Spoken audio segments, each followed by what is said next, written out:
Bueno, buenas tardes, bienvenidos, bienvenidas, bienvenides. Estamos en la última tanda de paneles, ya de 3 a 5 de la tarde.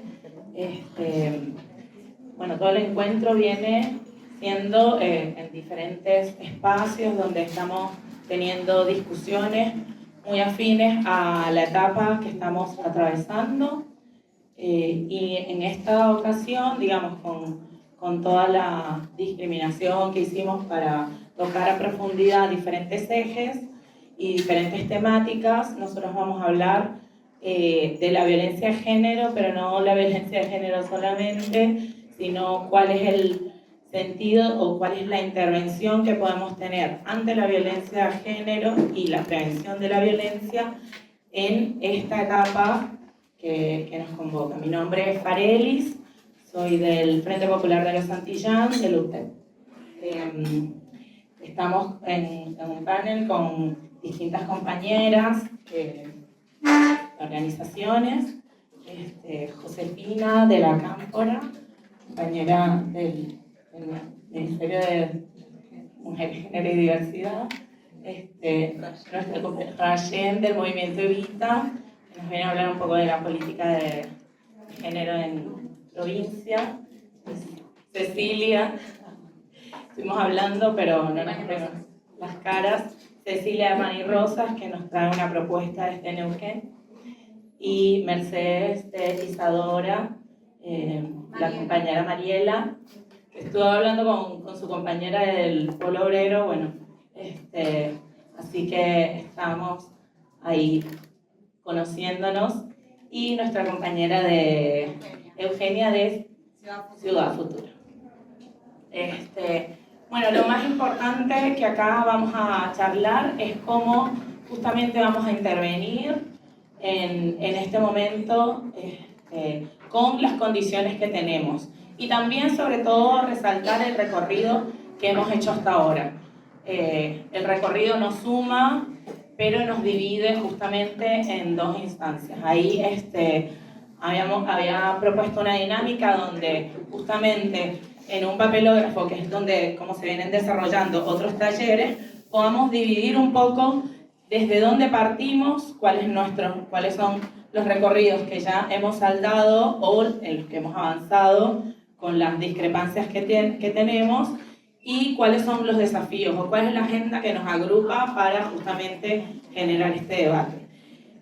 Las participantes van a tener 5 minutos para una primera ronda y 5 minutos para una siguiente, y después vamos a tener el uso de palabras para poder discutir, porque acá, bueno, el encuentro en general se llama, el objetivo es radicalizar la democracia, pero nosotros sabemos que justamente en los espacios de debate, de asamblea, de articulación, es donde podemos enriquecer el debate que permita democratizar la palabra, que es lo que más necesitamos en este momento, y radicalizar la unidad. Así que vamos a empezar con nuestra compañera del PO para que nos pueda compartir, del Plenario de Trabajadores, un poco cuál es el recorrido en cuanto a las intervenciones y los avances que tuvieron en materia de violencia en su organización.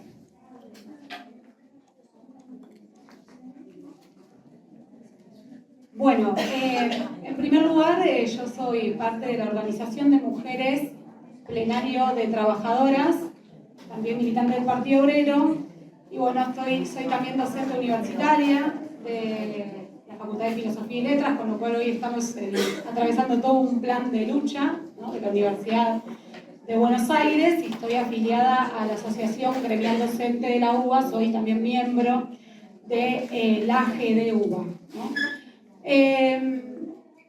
No pensaba empezar, pero quiero comenzar con la siguiente pregunta, que me estuve haciendo también en relación, como también para interpelar y arrancar el debate, que me estuve haciendo ayer, ¿no?, y que surgía también de los paneles diferentes que dio inauguración a este encuentro.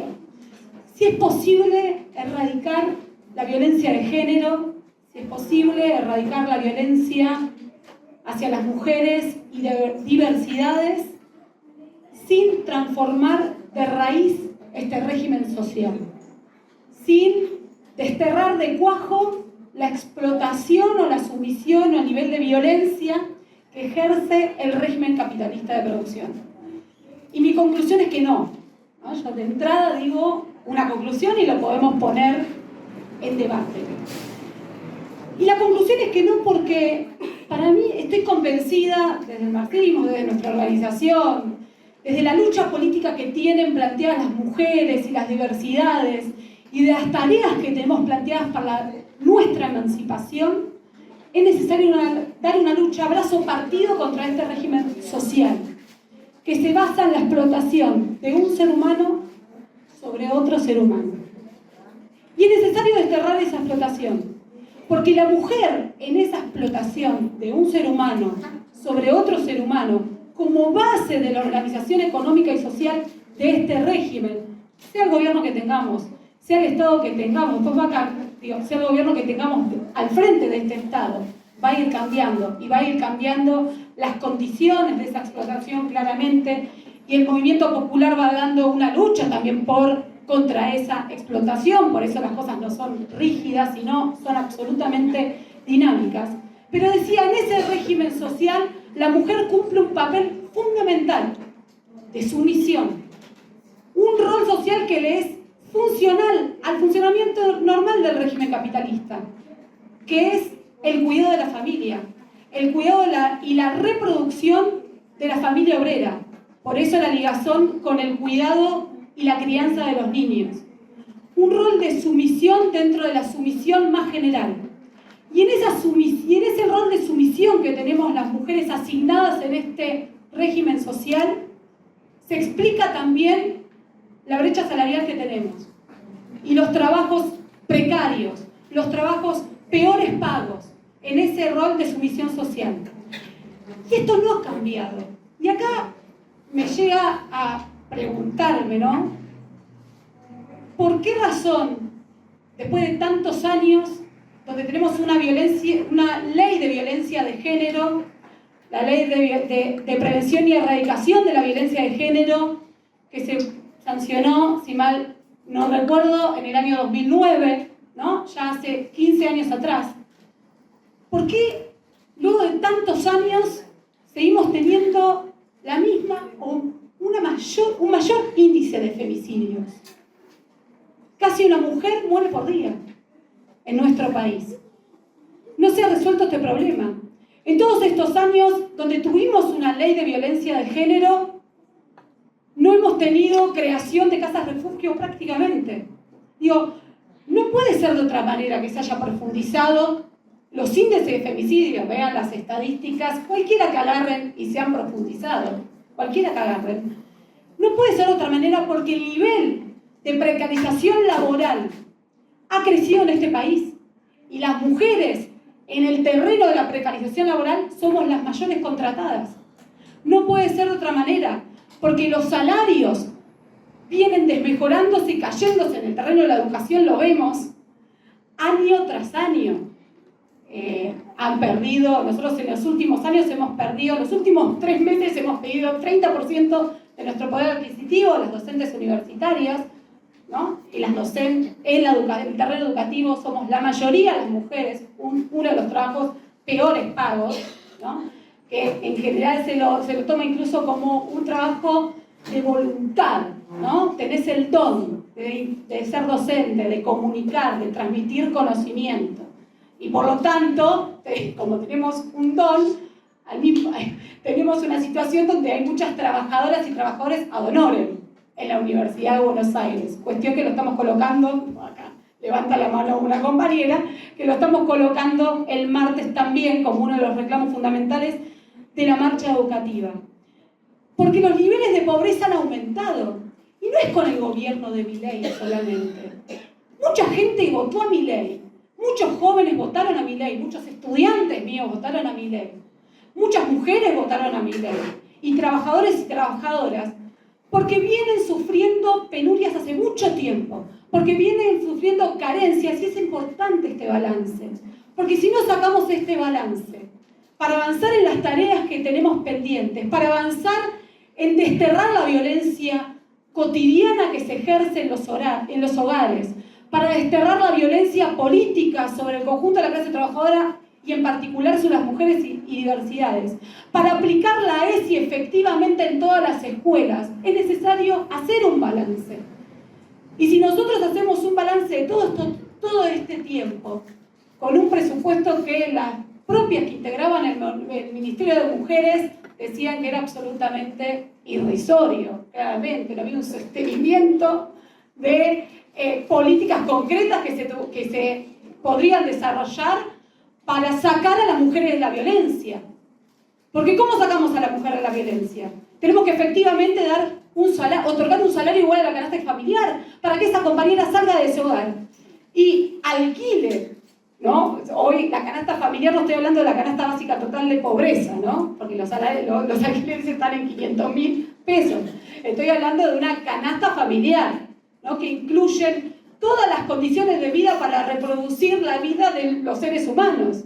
Si no le damos el salario a esa compañera, no va a poder salir del hogar, porque una de las cuestiones fundamentales de que las compañeras no pueden despegar es una cuestión económica. Si no creamos las casas refugio, si no valorizamos el trabajo de las mujeres en las fábricas textiles, en la docencia, en la salud, colocando salarios que corresponden, igualando igual tarea, igual remuneración, no vamos a lograr que las mujeres tengan ese valor fundamental dentro de la sociedad, en un rol, y vamos a garantizar o seguir garantizando un rol de sumisión.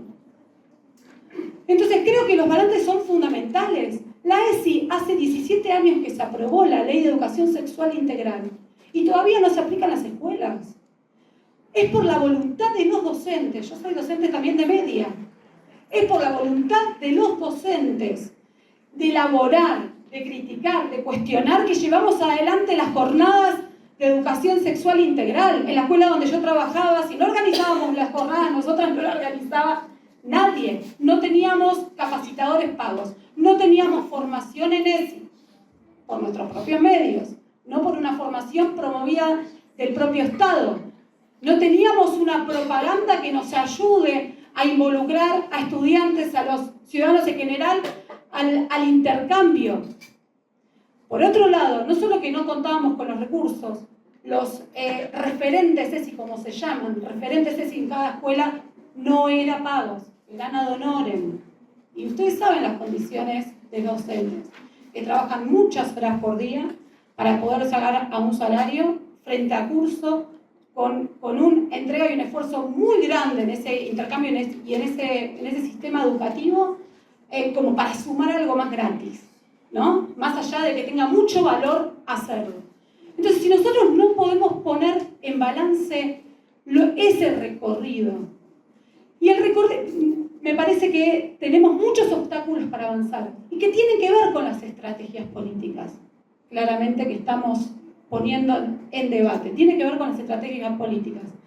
Mireille no sale un ropa. Yo ayer escuchaba, y perdonen porque esto también es en el terreno educativo y para mí se aplica también en el caso de la violencia de género y diversidades, de género en general, de las mujeres y diversidades.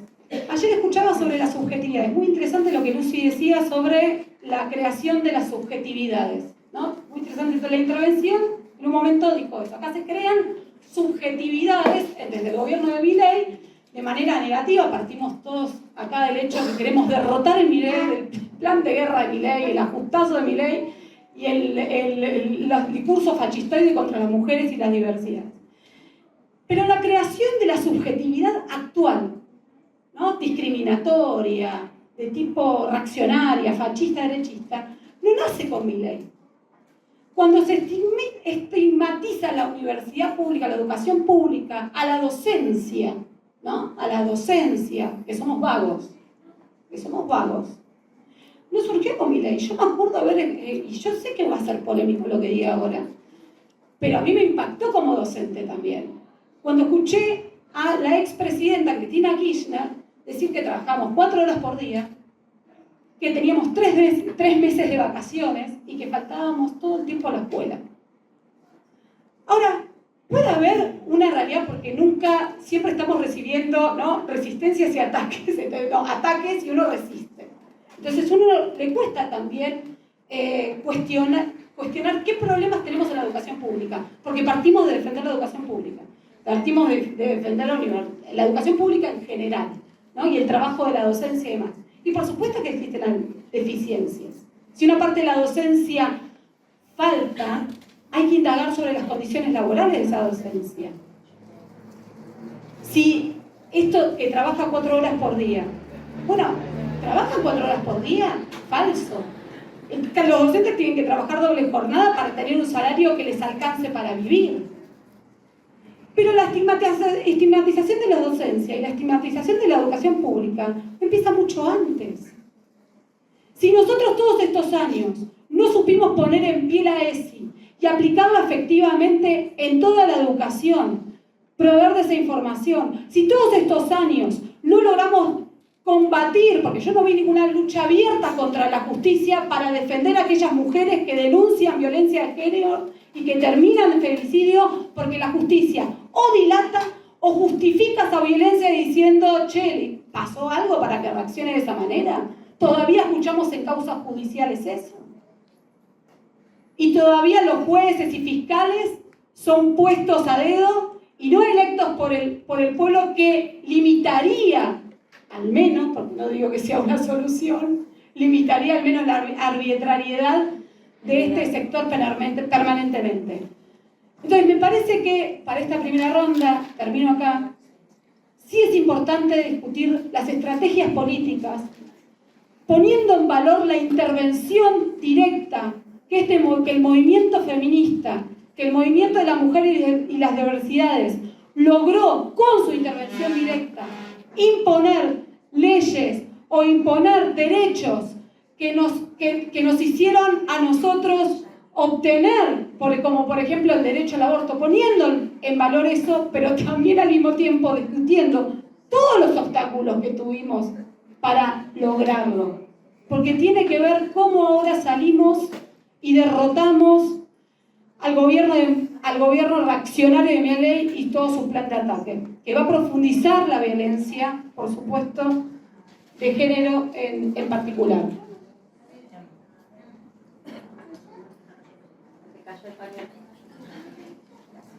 Bueno, muchísimas gracias. Vamos a ir viendo cómo también el recorrido que tenemos como referentes responsables, etcétera, también se puede ir aterrizando en las experiencias de trabajo que tenemos. Así que sumamos a Ceci de Pan y Rosa, que nos va a compartir una experiencia de Neuquén. Buenas. Bueno, antes de empezar con los 5 minutos, quería agradecer la invitación de la Fundación. Me animo a decir que en nombre de todas, ya planteó Mariela también, a abrazar fuertemente a las universidades públicas, convocar a la marcha del 23 como una cita de honor de todas y todes los que estamos acá, y hacer una solidaridad que la estamos haciendo en todos los paneles con las intelectuales reconocidas que vienen siendo perseguidas, como Nancy Fraser, Judith Butler, han sido censuradas en Alemania y en otros países por su posición y postura en apoyo al pueblo palestino, y vaya también entonces nuestra solidaridad con el pueblo palestino, su resistencia, y especialmente también las mujeres y las infancias, que son las que están siendo más brutalmente atacadas en este genocidio por parte del Estado de Israel. Bien, mi compromiso para hacer el saludo, comienzo con la exposición. Yo soy socióloga de la Universidad Nacional del Comahue y milito hace muchos años en Pan y Rosas. Entonces lo que voy a tratar es de cruzar un poco mi experiencia militante con la investigación que venimos llevando adelante con un conjunto de docentes y becarias de la universidad en relación a la violencia de género en Neuquén. Me voy a permitir hacer simplemente algunas conceptualizaciones primero para ver de dónde estamos hablando, ¿no? Efectivamente, el gobierno de Milei es un gobierno que ya en sus 4 meses ha demostrado su profundo odio contra las mujeres, es decir, la violencia machista que nosotras ya hemos sabido responder en las calles, en nuestro ámbito de la vida cotidiana, al grito de ni una menos y demás, se ha vuelto una ideología consciente de Estado, y eso es un problema gravísimo. Y en segundo lugar, ha desarrollado una maniobra ideológica que tiene que ver con ubicar a la violencia contra las mujeres como una violencia más, como un delito otro cualquiera. Entonces es lo mismo robar un auto a mano armada a asaltar a una persona que matar a una mujer. Y eso es un problema gravísimo. Y entonces este intento por convertir las manifestaciones del machismo en delito es funcional, súper funcional al discurso de Milei, pero también efectivamente viene de distintas trayectorias, de expresiones del feminismo punitivista. Y entonces yo quería simplemente mencionar dos hitos en esta historia que tienen que ver con la transformación, ¿no?, de dos momentos, de la lucha contra la opresión de las mujeres, que tiene, como decía la jurista italiana Tamar Pich, foco en el feminismo de los 70, donde las mujeres hablaban de la opresión, ¿no? La opresión era un posicionamiento político, es decir, hablar de la opresión significaba denunciar esa discriminación, desigualdad, sometimiento estructural del capitalismo y al mismo tiempo ubicarse como un sujeto actuante, transformador de esa realidad. Esa transformación de opresión a violencia, como hablamos en las últimas décadas, es un traspaso que se fue haciendo a partir del triunfo del neoliberalismo en los 80, en donde el término violencia redujo, unificó este problema de la opresión y en muchos casos convirtió, o mayoritariamente, digamos, convirtió o le dio como estrategia más exitosa al neoliberalismo la traducción de muchas demandas que las mujeres llevaban adelante en el terreno de la militancia cotidiana a la lengua del derecho, ¿no? Trevisache, Catalina Trevisache, otras referentes intelectuales han tomado esta definición que me parece muy importante, porque la traducción de nuestras demandas a la lengua del derecho obviamente hace que la producción legislativa se convierta en una toma de posición privilegiada por parte de este Estado capitalista, que al no poder resolver los problemas estructurales que nos someten a las mujeres a esta violencia, desigualdad y subordinación, termina en esta estrategia neoliberal convirtiendo algunas de nuestras demandas en leyes que vendrían a mejorar un poco la situación de desigualdad que sufrimos las mujeres y la diversidad sexual. El problema es que esas demandas de reconocimiento y derechos civiles, que en muchos casos las hemos peleado, en la mayoría de los casos las hemos peleado en las calles, en unidad con las trabajadoras, con los sectores populares, también ha traído de la mano algunas demandas de criminalización y castigo. Y el castigo se ha convertido en un medio adecuado para resolver el conflicto de la violencia de género, en muchos casos precisamente porque la traducción legislativa después no está acompañada de presupuesto, después no está acompañada de la prevención, la información necesaria para acceder a muchos de esos programas, y porque en última instancia se trata obviamente de medidas paliativas o de derechos adquiridos que mejoran la vida de las mujeres, como algunos de los programas y derechos y leyes. Sin duda el hito es la del 2009, la 26485, que han armado un marco, digamos, para la prevención de la violencia contra las mujeres, pero que después se vieron profundamente desfinanciadas cuando los distintos gobiernos tienen que decir cuánta plata se va a destinar para que en esos ministerios, en esos programas, la prevención, la información, el acceso a un trabajo, a una vivienda, la posibilidad de una mujer de emanciparse después sea una realidad y le permita escapar de la ruta crítica de la violencia. Yo en esto, mi profesora, que comparte conmigo el proyecto de investigación, Emilia Alfieri, hizo una investigación muy interesante donde muestra entre el 2009 y 2019, que es donde nosotras entramos en la investigación, que la producción legislativa en materia de género aumentó un 800% en relación a la década del 80. Ahora, si uno desglosa esa producción legislativa, vemos que el 40% de esta legislación responde al derecho penal, el 24% a derechos civiles, el 21% a prevención de violencia, el 9% a salud y el 6% a derechos laborales. Lo que quiero decir con esto es que esta manera de lidiar con la violencia contra las mujeres que encuentra el Estado capitalista como una respuesta completamente insuficiente, obviamente, no puede ser la forma que nosotras reivindiquemos desde nuestro feminismo socialista para radicalizar esta democracia. Es decir, en la pelea por la conquista de mayores derechos, de una defensa de programas que pueden significar el alivio o la salida transitoria de una situación de violencia para las mujeres, nuestra perspectiva no puede ser conformarse con eso, y por el contrario, lo dejamos para la segunda ronda, tiene que ser la de la pelea por la emancipación total, no solo de las mujeres, sino del conjunto de la humanidad.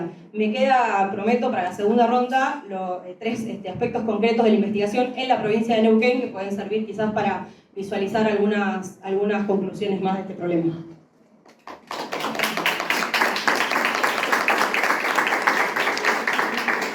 Un poco tirano a veces.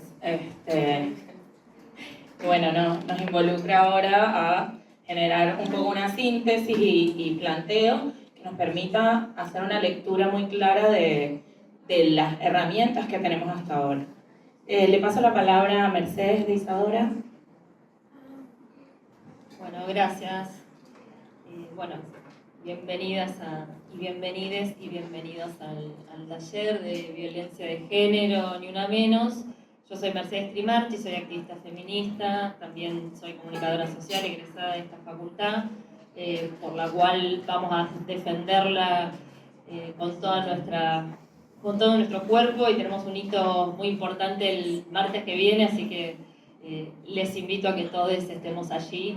Es un honor de verdad estar defendiendo esta universidad. Y también me sumo al mensaje solidario para las mujeres, las infancias y todo el pueblo palestino que está luchando con su existencia y resiste el genocidio por parte del Estado sionista. Me gustaría por ahí arrancar en esta primera parte, de que es más de estado de situación, en estos 5 minutos, partiendo también de un análisis en relación a lo que es el gobierno de Milei como representante de la reacción patriarcal, pero no como algo sui generis, no como algo de aquí de Argentina, sino que como parte de un esquema más global, que hay otros fenómenos y otros representantes, como puede ser Donald Trump, Bolsonaro, ¿no?, que ponen como el foco de su gestión o que los unifica en sus gobiernos la pelea o el ataque sobre todo a las conquistas feministas. Ellos lo llaman como combatir el marxismo cultural, etcétera, pero que en concreto es ir contra nuestros derechos y nuestras conquistas. Y esto es muy importante porque surgen después de una tremenda rebelión, revolución, pongámosle el nombre que quieramos, pero es una de las movilizaciones más importantes, multitudinarias, masivas, que se conocen como la cuarta ola en el ámbito de la academia, que implica que las mujeres, las disidencias en todo el mundo estamos protagonizando enormes luchas por nuestros derechos. Algunos hitos importantes a nivel mundial: el Me Too en Estados Unidos, el Yo También, protagonizada por actrices de Hollywood que dijeron: no me banco más las violaciones y los abusos de los productores cinematográficos, de los empresarios de la TV, ni de nadie, y dijeron hasta acá, y eso explotó las redes y implicó una respuesta colectiva. Lo podemos unir también a la lucha que están dando y que dieron nuestras hermanas españolas del Estado español en la lucha contra la manada, un grupo de 5 varones que violaron a una chica en los festivales de San Fermín, donde se corren las corridas de toro, que también, digamos, como respuesta colectiva frente a esa violación grupal fue yo te creo, hermana, aquí tienes mi manada, etcétera, ¿no? Y en Argentina, un poquitito antes, tuvimos esa manifestación histórica que cambió un poco la cosmovisión en relación a lo que significa la violencia de género, que es el movimiento Ni Una Menos en el 2015 en relación a un femicidio de los 1 por día que veníamos contabilizando, etcétera, etcétera. Entonces, es importante poner ese hito en el 2015 con el Ni Una Menos, porque nos agarra con 2 legislaciones muy importantes que las seguimos nombrando. ESI, Mariela hablaba de la ESI, ya la teníamos, y también la 26485 de erradicación de la violencia de género del 2009 también la teníamos, y son 2 leyes muy importantes. Ahora, en el 2015 reconocimos o visibilizamos o profundizamos en el análisis de esas leyes que, por ejemplo, no se cumplían porque no tenían presupuesto, faltaba capacitación, etcétera, etcétera, ¿no?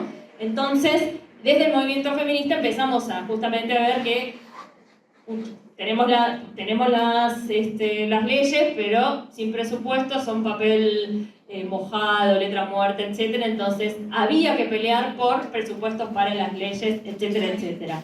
Y ese aprendizaje que lo fuimos haciendo colectivamente fue muy importante, porque también fue decir, bueno, ir contra instituciones, como por ejemplo el Congreso, para decirlo como en términos generales, con las leyes, pero también, por ejemplo, con esas leyes podemos llevar a la justicia a algunos violadores, femicidas, etc.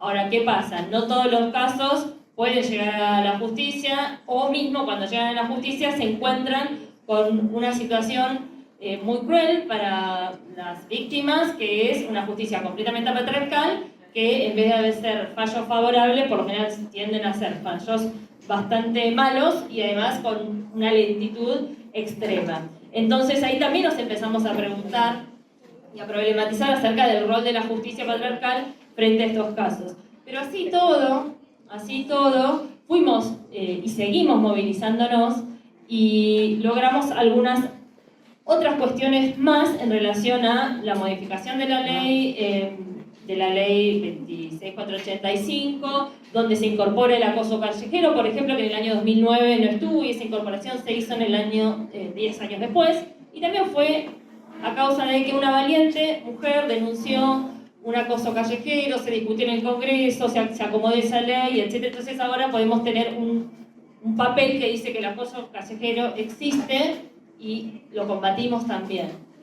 Otra modificación 10 años después de esta ley fue la ley Micaela, ¿no? que aparece, que también todas aparecen como con historias trágicas, porque la ley Micaela, todo como es más reciente, sabemos que tiene que ver con un femicidio brutal de Micaela. Entonces, bueno, ¿qué dice esa ley? Capacitación para todas las personas que trabajan en la administración pública, etcétera, etcétera.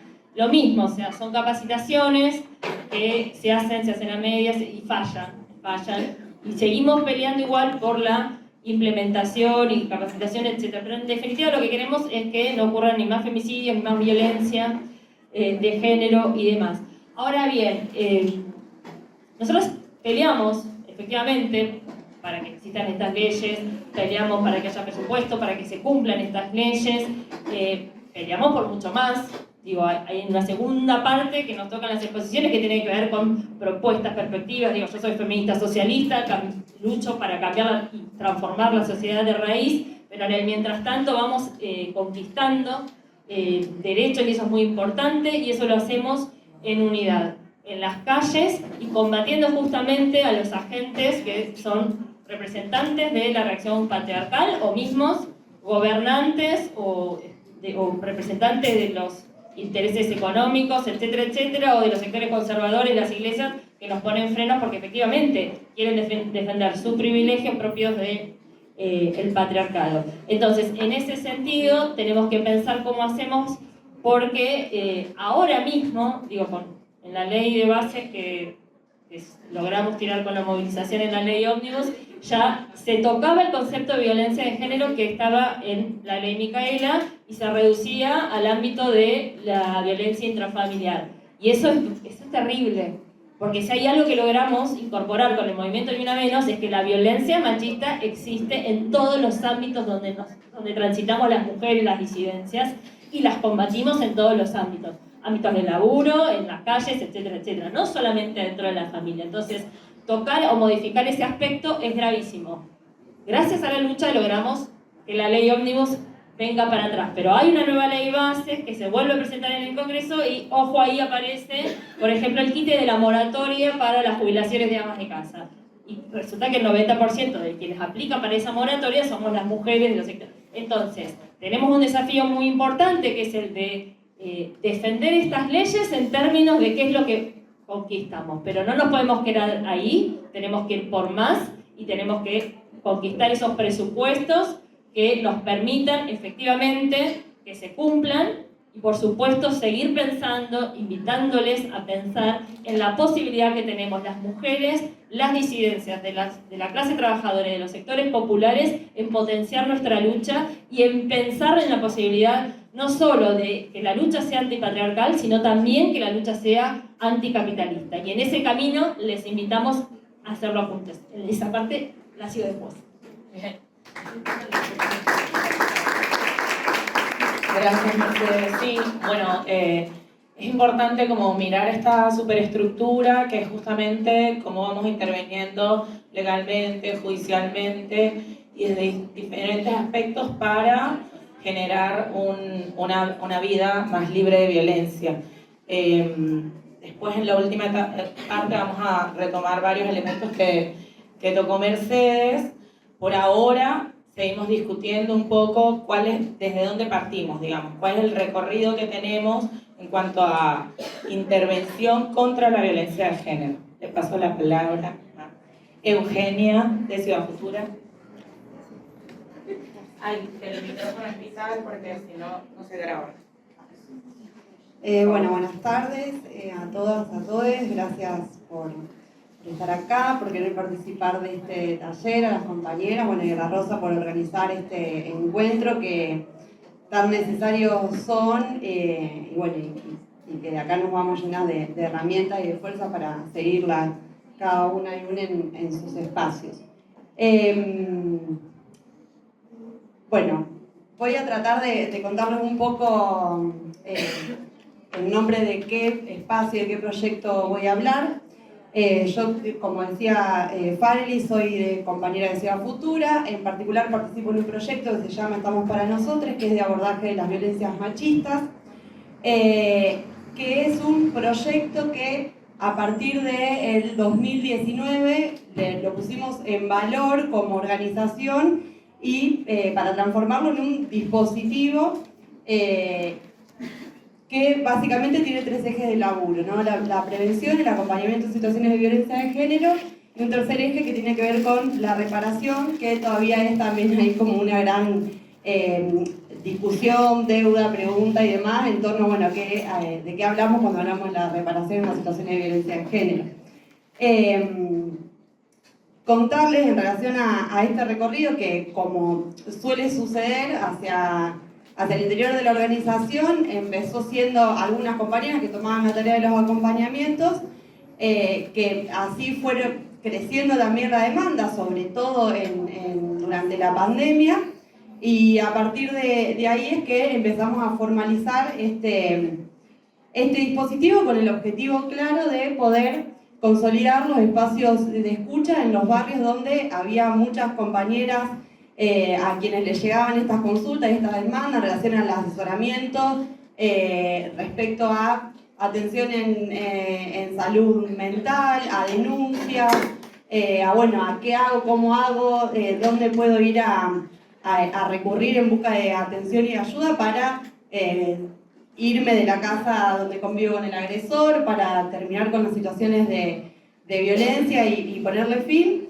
Y me parece importante como retomar desde ahí, porque creo que si bien obviamente que las condiciones de posibilidad para salir de una situación de violencia son mucho más claras cuando hay un Estado que acompaña con políticas públicas, que pone presupuesto para la atención de la violencia de género, que distribuye los recursos, cuando no están esas condiciones, como está pasando en este momento con este gobierno, lo que siempre perdura y lo que siempre va a estar son las personas, las promotoras territoriales en género, las personas que están en los barrios, a quienes les llegan esas consultas, esas denuncias, quienes ponen el cuerpo y acompañan todos los días, desde que se levantan hasta que se acuestan. Entonces me parece que es muy importante que podamos también traer en todo este análisis y este debate algunas cuestiones en torno a esto, ¿no? al valor y a la tarea fundamental que desarrollan estas compañeras y compañeros en los espacios comunitarios. Por eso decía que uno de los objetivos que Estamos para Nosotros tenía que ver con consolidar justamente esos espacios donde surge esa demanda en torno a la atención. A su vez, lo que nos parece importante también traer es que en esta situación, ¿no? de estar acompañando en su mayoría son mujeres, nosotros fuimos articulando, somos de Rosario, fuimos articulando con la Secretaría Municipal y también muchas veces con la Secretaría Provincial, porque justamente estos espacios son los que no tienen esos recursos, donde es más difícil el acceso a los diferentes recursos económicos, recursos en relación a una canasta alimentaria para poder nada, laburar esa urgencia que también existe, que cada vez es más grande respecto a llevar un plato de comida a la casa. Pero ¿qué pasa, no?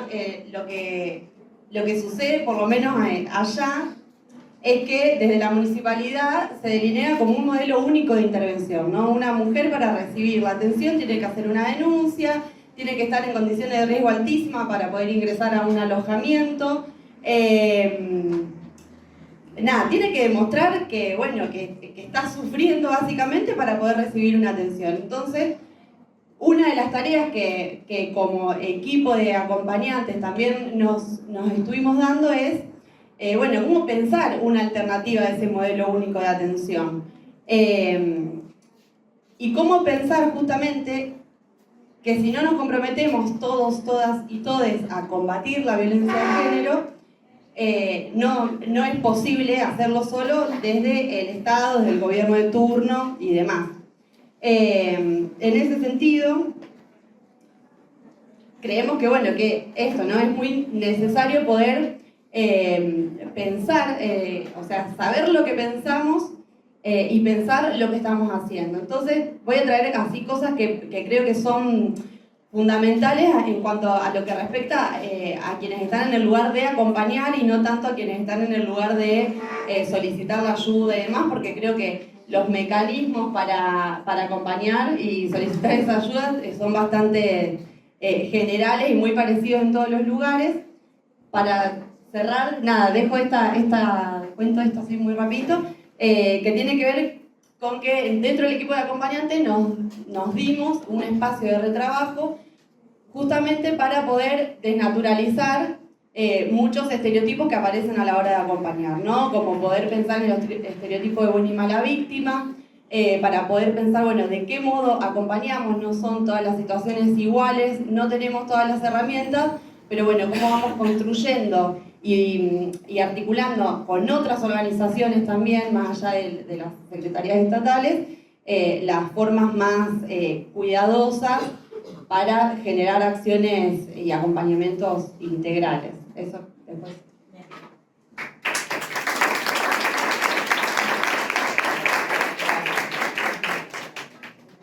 Gracias, Eugenia. Sí, bueno, un poco trayendo a la práctica algunas estrategias que se van dando tanto del Estado como desde las organizaciones territoriales, de las que también somos parte, en cuanto a la intervención y en cuanto a pensarnos estrategias, que va a ser la segunda parte, como dijeron las compañeras, que es fundamental que en este cambio nos veamos un poco el recorrido y volvamos un poco a apuntar. Para eso está un panel de personas que han tenido más recorrido, más experiencia o tienen muchos aportes para dar, justamente para aterrizar nuevas estrategias, nuevas ideas que nos puedan sumar.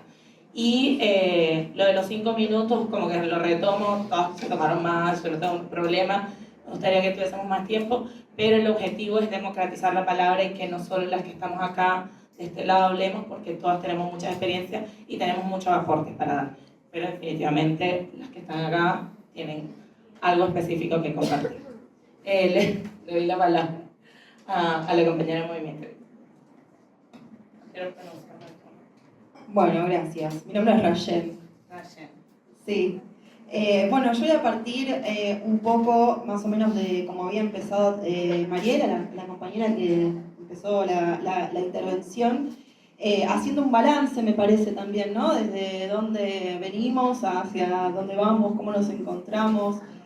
Bueno, desde Mujeres Evita, nuestra identidad confluye, me parece, en parte tanto, ¿no?, del movimiento feminista como de los movimientos sociales, ¿no? En esa construcción nos encontramos y la política de la que voy a hablar y que voy a profundizar después más en la segunda parte, de promotoras de género y de consejerías, Micaela García, es algo que desarrollamos hace más de 10 años, está Majo por ahí, seguro que no me va a dejar mentir, dentro de la organización, formadas, digamos, comunitariamente, Y acá me parece que hay como una cuestión central, pensando más bien en la situación, ¿no? En la que nos encontramos, un balance en tanto organización social que confluye en los territorios y en los barrios populares, sobre todo, bueno, en lo que nos dedicamos a nosotras acá, ¿no? Yo exponiendo desde la provincia de Buenos Aires.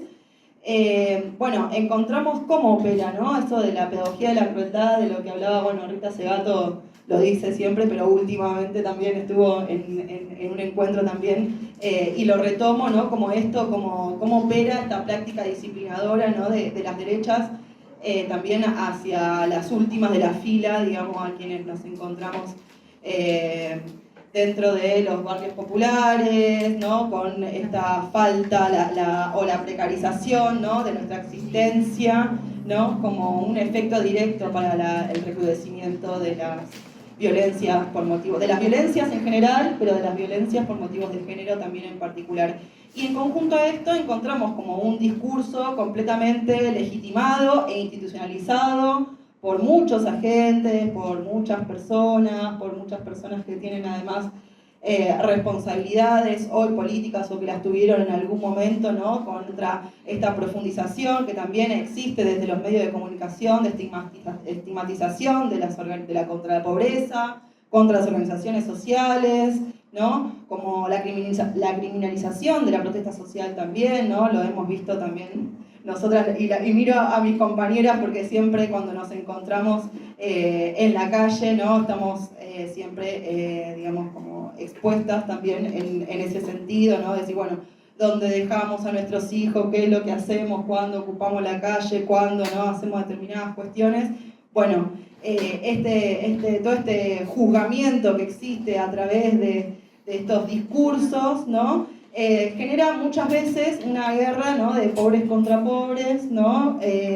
Mientras la casta o el poder político, judicial o toda esa, con ahora le decimos casta, ¿no? concentra y acumula y concentra y fuga, ¿no? el capital, etcétera, ¿no? Entonces este ataque direccionado y pensamos que es estratégico, ¿no? en contra de la organización popular, y muchas veces nos denominan como gerentes de la pobreza, en el mejor de los casos, ¿no? que a veces nos han tratado mucho peor. Viviana Canosa nos ha hecho varios programas a nosotras, hemos aparecido ahí en plenarios nuestros atacándonos. Bueno, y esta, lo abro entre comillas, ¿no? Esto como gerentes de la pobreza o intermediarios de la política, nos preguntamos por qué esto realmente, ¿no? sería un problema entre nosotras, por qué se minimizan los soportes comunitarios que operan en el territorio, que no es nada más ni nada menos que la comunidad organizada. No sé si esto les suena en algún momento que les haya dicho alguien más que yo, ¿no? Entonces, esta mirada en contra de las intermediaciones que se construye, ¿no? Nos hace quedar como a nosotras, las compañeras, las promotoras territoriales, las militantes en los barrios populares, ¿no? como muchas veces pasivas, ¿no? de la política pública, ¿no? o la idea, ¿no? de un Estado, ¿no? que lo puede todo, ¿no? Entonces pensamos que ese Estado, ¿no? que quizás nos proponemos, o esas políticas públicas que queremos desarrollar o que nos hacen falta en los territorios, no existe, ¿no? si no hay radicalización, ¿no? como bien lo dice el encuentro de hoy y el de ayer, digamos, el que continuado, ¿no? de hoy, una radicalización de la democracia, ¿no? y sin que esté la comunidad organizada en el centro de todo, ¿no? Y en estos procesos de construcción de lo común y de lo público, ¿cómo es que nosotras trabajamos para eso, ¿no? Es decir, ¿dónde está la comunidad organizada en las políticas públicas que generamos? Bueno, las compañeras antes enumeraban, ¿no? Cantidad, desde los 80 hasta acá, cantidad de políticas públicas en materia de género. Bueno, ¿dónde estamos? La comunidad organizada, en los barrios populares, ¿en qué estamos? ¿Somos solamente destinatarias de la política pública? ¿O somos parte, por ejemplo, del diseño de esas políticas públicas, ¿no? La política pública habla con nosotras, con nosotres, o habla de nosotres, ¿no? o de nosotras. Entonces, digo, para poder pensar, ¿no? en los desafíos que vamos a tener, para poder estructurarnos como feministas, para poder ocupar los espacios que vamos a tener que ocupar y para estar a la altura de las circunstancias y para poder estar un paso, ¿no? Afianzándonos en la historia que nos compete, ¿no? Es qué tipo de Estado, ¿no? ¿Qué tipo de Estado es el que queremos, ¿no? Un Estado de escritorio que implemente políticas públicas y nos tenga como destinatarias, o un Estado más territorial que piense en conjunto con los territorios las necesidades y las demandas que tenemos, ¿no? Entonces, tengo que resumir. No hay, o sea, lo que quiero decir es que, hablando, ¿no? de lo que pensamos en esto, en radicalizar, ¿no? La democracia, no hay radicalidad posible, ¿no? Si no hay un proyecto transformador y si no nos salimos de acá, de estos encuentros, pensando en que realmente tiene que existir un proyecto transformador y de que ese proyecto transformador tiene que ser de la periferia al centro y tiene que ser la política pública construida de abajo hacia arriba. Me quedó por fuera nuestras experiencias, pero lo tomamos luego. Gracias. Bueno, buenísimo. Sí, no solamente preguntarnos sobre el proyecto de país que se pueda tener, sino el proyecto de democracia. O sea, como que van saliendo preguntas de cada una de las participantes. Bueno, Josefina de la Cámpora. Bueno, buenas tardes a todas, a todos. Gracias primero a quienes me precedieron la palabra, quienes organizaron el encuentro y en la Universidad de Buenos Aires, en las facultades sociales, porque siempre nos dio este margen de poder generar pensamiento crítico, poder generar síntesis, convocar como convocaron las compañeras anteriores a la marcha del 23, pero sobre todo también cuál fue nuestra experiencia, ¿no? Estos dos primeros disparadores que nos traían cuando los días previos preparábamos el encuentro de qué significa intervenir en situaciones de violencia por motivos de género y cuál es el recorrido en este tiempo de cada una en esas intervenciones. Obviamente uno va a hablar de un pedacito, de una mirada que se va complementando con las de ustedes y con algún montón de compañeras y compañeros que veo sentadas hoy acá, que muchas fueron por ahí quienes nos acompañaron, con quienes nos formamos, con quienes nos preparamos y con quienes todos los días, como decía recién la compañera, estamos en los territorios para poder dar este tipo de respuestas. En ese sentido, las últimas veces que vine a esta casa de estudio fue una para debatir sobre violencia política con también grandes compañeras, la Bea Yaluz y otras compañeras que hay acá. Y la vez anterior fue para el foro para la construcción del Plan Nacional de Violencia por Motivos de Género del Ministerio de Mujeres, Géneros y Diversidad. Y ahí, antes que nada, me parece importante esta primera pregunta de qué significa intervenir en situaciones de violencia de género. Hay 4 elementos que por lo menos nosotras siempre consideramos absolutamente importantes tener en cuenta. Primero es la responsabilidad que implica intervenir en situaciones absolutamente complejas. Escuchar, pero no una escucha de, bueno, dejo hablar y después pienso, sino una escucha empática, contextualizada. Y también ver las herramientas que tenemos como organización y cuáles son las herramientas que tienen los estados, el Poder Ejecutivo local, el Poder Ejecutivo provincial o el Poder Ejecutivo nacional.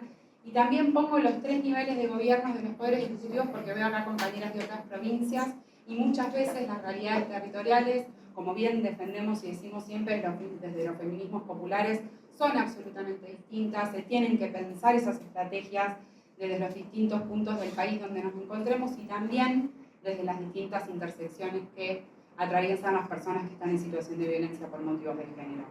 Eso me hace llevar a pensar que este tipo de herramientas, las que contamos como organizaciones, pero también las que están a disposición por parte del Estado, poniendo una síntesis en el Poder Ejecutivo Nacional, hoy vemos cómo la violencia económica que se radicaliza con el aumento de las deudas, con el aumento de las prepagas.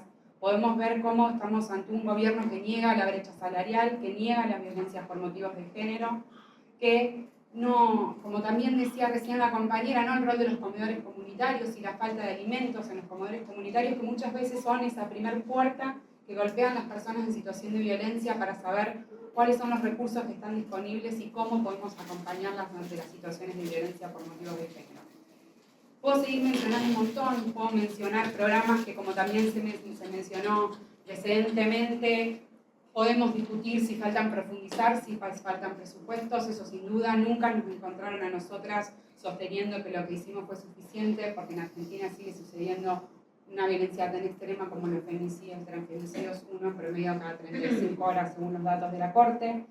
Pero sí nos parece que el hecho de manifestarse prohibiendo la perspectiva de género por parte del Poder Ejecutivo Nacional, que también quienes vivimos del feminismo del campo nacional y popular entendemos que las políticas públicas tienen que ser transversales, no puedo dejar de poner el ejemplo de Planenia, como el impacto de esa política pública se vio en el territorio en la reducción del embarazo adolescente y como hoy hay un montón de compañeros, compañeras y compañeros de los distintos territorios a lo largo y a lo ancho del país que fueron despedidas y que eran también esa primer cercanía, esa cuando hablamos de un Estado presente, que por supuesto que tiene que ser con una mayor eficacia, pero que esté cercano. Claramente esos equipos hoy no solo no se le renovaron los contratos, sino esa pedagogía de la crueldad de ni siquiera avisarles si van a continuar o no y qué hacemos con esas redes, ¿no? Entonces ahí es donde vienen esas redes que nosotras como organizaciones, generando síntesis desde distintos ámbitos, en las universidades, en los territorios, en los sindicatos, nos pensamos, nos compartimos las experiencias, pensamos qué es lo que tenemos en la situación compleja que estamos viviendo, para poder seguir también generando esas redes, que es justamente lo opuesto a lo que viene a proponer este proyecto de gobierno desde el individualismo, acá en Argentina, pero también en América Latina, porque los feminismos entendemos que si no es de manera colectiva, si no es con todas y con todes, es muy difícil pensar salir de las situaciones de violencia de género y achicar las brechas de desigualdad. Y esto lo ato para compartir y poder cerrar y pasar al eje de desafíos y que nos viene por futuro, en cuáles son esas experiencias que nosotros construimos desde el Ministerio de Mujeres con muchos de quienes están acá, tanto en la participación, como decía al principio, porque entendimos que no solo tenía que ser un plan elaborado escuchando a nivel nacional, a lo largo y ancho del país, por un lado, a los municipios, a las provincias, poderes judiciales y poderes legislativos, sino también a las organizaciones. ¿Por qué? Porque, como dije redundantemente, son quienes están poniendo esa primera escucha, ese primer cuerpo y pensando las intervenciones. En ese sentido, nosotras pensamos las políticas públicas, si puede decirse, en distintas dimensiones. Por un lado, esas políticas a quiénes están destinadas. El Plan Nacional contiene políticas públicas destinadas a las personas directas, a las personas en situación de violencia por motivos de género, también destinadas a las organizaciones comunitarias, sindicales, y ahí fue el gran desafío, porque los feminismos también teníamos muchas organizaciones que no tenían personería jurídica, y cómo lográbamos que el Ministerio pueda otorgar programas a ese tipo de organizaciones, desburocratizando, cambiando, para mejorar y perfeccionar. Esto lo voy a decir en reiteradas oportunidades porque no vengo acá a contar una panacea, sino cuál fue la experiencia que supimos construir en estos años. Y también, por supuesto, para los organismos, fortalecer las políticas públicas de los distintos niveles del Estado. Y aparte de las dimensiones de quiénes eran las personas destinatarias, también a partir del ciclo de la política pública. Juro que voy rápido. Y ahí pensamos, y voy a traer algunos números, porque son números que también nos permiten pensar y comparar para un futuro qué nos falta, por dónde podemos mejorar, por dónde podemos arrancar. Y es, por supuesto, pensar en la promoción de derechos y prevención de las violencias, que ahí con la campaña nacional de prevención llegamos a más de 45.000 compañeros a lo largo y a lo ancho del país trabajando la construcción de otras masculinidades, trabajando la prevención de las violencias en su conjunto, y también el cambio de mirada, el cambio de paradigma que vinimos a trabajar, que no es que lo pensamos nosotras cuando llegamos al Ministerio, sino que lo tomamos del recorrido histórico del movimiento feminista, que fue cómo corremos el eje de trabajar exclusivamente para, cuando ya llegamos tarde, para poder pensar en la prevención. Y ahí fue cuando pensamos los centros territoriales integrales de políticas de género y diversidad, que conseguimos financiamiento para centros. Al terminar la gestión terminamos 4 y esperemos que esta gestión culmine porque teníamos los terrenos y los programas avanzados para la ejecución de obra del resto de los centros territoriales, salvo en 2 provincias. Y eso, ¿por qué lo cambiamos al eje de la prevención? Para no pensar únicamente en los dispositivos de prevención, sino que se circunscriban políticas de encuentro, de debate, de ferias, de talleres de formación y de equipos interdisciplinarios para el abordaje integral de las violencias. Otro eje de la política pública que trabajamos fuertemente es la asistencia y la independencia económica. Por supuesto que acá es clave las políticas transversales, es clave pensar y volver a repetir que estábamos en una situación compleja. Cuando nosotros pensamos el programa Acompañar, que llegamos a más de 350.000 personas destinatarias a lo largo y lo ancho del país, no lo vimos como una solución mágica, sino como una herramienta más para poder pensar, por un lado, una política de prevención de femicidios, porque es para poder romper con ese ciclo de la violencia, para poder pensar en una salida, y por otro que esté articulada con otras políticas del Ministerio de Trabajo, del Ministerio de Vivienda, y por supuesto que se necesitó, faltó, y tenemos que repensarnos cuáles son estas estrategias para cuando volvamos a tener la posibilidad de implementar y pensar estas políticas públicas, realmente sean eficientes. Y en ese sentido también la histórica línea 144, que efectivamente en estos 4 años asistió a más de 1 millón de personas, en articulación también con las organizaciones y en articulación también con los gobiernos provinciales y nacionales. Me queda hablar también de la importancia del acceso a la justicia, que fue para nosotros en el Ministerio de Mujeres, donde se crearon equipos de acceso a la justicia a lo largo y ancho del país, más de 60 equipos, con una mirada puesta fuertemente en el eje de poder fortalecer el acceso a la justicia de las personas en situación de violencia, pero desde una mirada interdisciplinaria. Sabemos que la justicia resuelve sobre hechos puntuales, sobre determinadas situaciones que hay que repensarlas, como la violencia económica, la cuota alimentaria, las violencias más extremas cuando sean en el ámbito penal, pero también pensar que esa interdisciplinariedad con trabajadoras sociales y con psicólogas nos permitía pensar un abanico más amplio de estrategias frente a las situaciones. Esas llegadas, y cierro, esas llegadas fueron, por supuesto, a través del vínculo territorial con las organizaciones y en articulación también con las provincias y los municipios, donde así, por supuesto, nos facilitaban suceder. Y cierro con el eje de protección, porque no es que el hecho de pensar los dispositivos de protección integral nos corrió el eje de los dispositivos de protección, sino que fuimos ampliándolos. Es una política que ya venía desde la época de desarrollo social de Alicia Kirchner, que fue modificándose, que la mantuvo el macrismo, y que nosotras empezamos a trabajar cuáles eran las otras líneas que debíamos trabajar. Las trabajamos también articuladamente a partir de las demandas de las organizaciones, ni más ni menos que varias reuniones hemos tenido, porque ustedes nos manifestaban una realidad que es que está muy bien pensar, y lo traigo como ejemplo porque es un ejemplo que nos permite generar esta síntesis, ¿no? Pensar en electrodomésticos, en mobiliario, en refacción, pero nosotros también tenemos que pensar en alimentos, en artículos de higiene, en qué pasa con las organizaciones que tenemos este tipo de dispositivos, pero que claramente no llegamos o no podemos sostenerlos. Fue ahí cuando empezamos a trabajar los dispositivos de protección y llegamos al fortalecimiento de más de 64 a lo largo y ancho del país. Por supuesto que si uno se pueda pensar en una escala de 4 años faltó un montón, pero creo que el desafío es también repensarnos en cómo podemos a futuro mejorarlos, pero también dónde estábamos paradas y dónde estamos hoy, donde claramente en el último tiempo, como pasó con el Plan ENIA, también en el Ministerio hubo desvinculación por parte de los equipos interdisciplinarios a lo largo y lo ancho del país, donde en el programa Acompañar no hubo ingresos nuevos desde la nueva gestión, sino que se viene sosteniendo y pagando lo que había ingresado con la gestión anterior, y es algo que tenemos que preguntarnos también desde los distintos espacios, de los distintos feminismos, qué es lo que va a pasar con ese programa.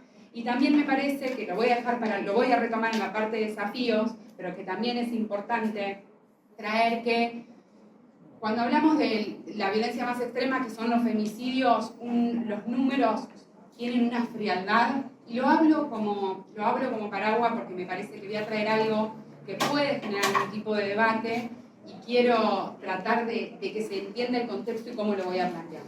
Desde el 2017 los registros los lleva la Corte Suprema. Desde el 2017 al 2019 se mantuvieron altos, se siguen manteniendo altos, pero si uno ve los datos y las estadísticas fueron bajando. Lo traigo como dato, como número, como traje lo otro con anterioridad, porque me parece también que tenemos que ser responsables cuando hablamos. La responsabilidad que tuvimos como Estado, porque mientras sigan matando a una, es algo que es absolutamente aberrante, y por eso lo relaciono y lo contextualizo. No es únicamente si bajan o suben o se mantienen los femicidios, sino que nos mata por nuestra condición de género, y claramente como feministas del campo nacional y popular no lo podemos permitir. Eso. Eso por ahora.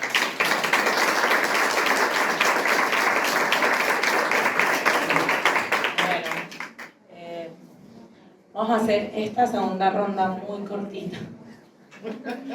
Ponele, pero principalmente también porque tiene que ver con el tiempo de todo el encuentro, no es el tiempo que nosotros nos tomamos para pensar esto, sino que a partir de esto va a haber una actividad siguiente y bueno, estamos en el marco de un encuentro, tenemos unos tiempos que muchas veces no nos permiten profundizar todo lo que necesitamos, queremos y demandamos ante la situación.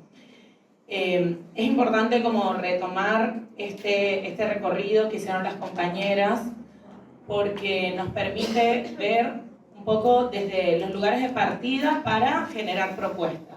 No solamente desde los planteamientos que tenemos, sino las prácticas que vamos desarrollando para ver cuál es el sentido y cuál es la agenda que podemos gestionar en común pensándonos en un clima de mayor unidad, de mayor alianza y que justamente encuentro tras encuentro, bueno, acá en este específico que nos convocó la Rosa Luxemburgo, pero otros que seguimos sosteniendo durante el año son necesarios para plantear una agenda que pueda combatir las violencias que estamos viviendo como sector político.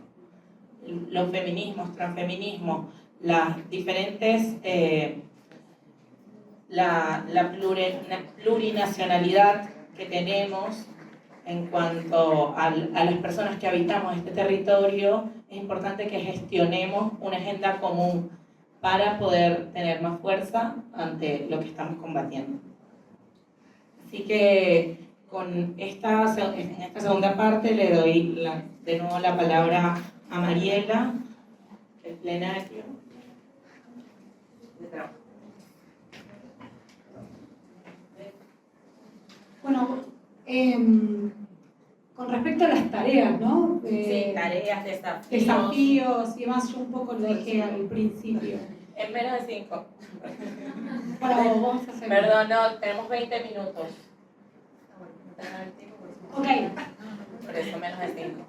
Miren, yo creo que hay una tarea inmediata, que es que el gobierno de Milei no puede seguir. De verdad lo digo, esto, y nosotros como movimiento de mujeres y diversidades parece obvio, ¿no? Que no puede seguir. El movimiento de mujeres y diversidades lo conoce muy bien porque en la agenda de este gobierno reaccionario, una de las primeros anuncios, medidas o ataques lo ha recibido el movimiento de la mujer, amenazando con quitar el derecho al aborto legal, seguro y gratuito que tantos años nos costó conseguir y tantas muertes de mujeres nos costó durante muchos años. Claramente es un gobierno que está sembrando una discriminación reaccionaria contra todo nuestro movimiento y que recibimos un ataque directo. No solamente nosotros, los trabajadores y las trabajadoras de conjunto están sufriendo un ataque muy concreto a través de los despidos, donde ayer se dijo que una de las mayores, las mayores despedidas somos las mujeres, ¿no? Por ejemplo, en el Estado. O la anulación de los contratos que empiezan o programas, ¿no? Que se cierran, y en el ámbito privado también, porque los niveles de contratación precarios abundan en el ámbito privado y en el ámbito estatal, y somos las mujeres las más precarizadas. Con lo cual estamos recibiendo un ataque feroz. El gobierno de Milei se tiene que ir, fuera Milei. Y ahí tenemos una diferencia, porque yo creo que no tenemos tiempo. No tenemos tiempo. El 8 de marzo lo vivimos. El 8 de marzo hicimos asambleas muy grandes, multitudinarias, importantísimas. Con lo cual también muestra la fuerza y la reserva que tiene este movimiento de lucha, la potencia que tiene. Y que la unidad, por supuesto, entre todos los sectores, genera mucho más potencia y mucho más fuerza. Y lo hemos mostrado el 8 de marzo. Y el 8 de marzo necesitamos un paro. Necesitamos que las centrales sindicales estén a la altura.